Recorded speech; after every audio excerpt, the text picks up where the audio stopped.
कुछ औरतों को ये पता नहीं होता कि उनके पति इंस्टाग्राम और फेसबुक पे आज भी कुंवारे भटक रहे हैं। बाबा तुमने मेरे स्कूल की मैडम देखी, कितनी मस्त लगती है। बेटा मैडम माँ समान होती है।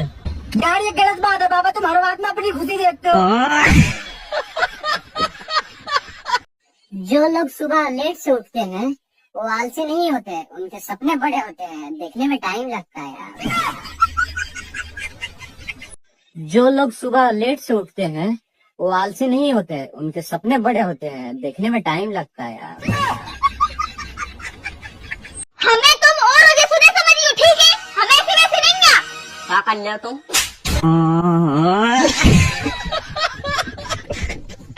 फोन देखते देखते मेरा आँख खराब हो जाएगा, तो मुझे देख लो। फिर मेरा दिमाग खराब हो जाएगा। भाई आ जाओ, घर का सामान लेने चले। भाई बाल कटवाने चले। भाई चलो पेट्रोल डलवाने चले। भाई चलो कुछ खाने चले। मुझसे ना तमीज से बात किया कर और सर झुका के बात किया कर, समझा?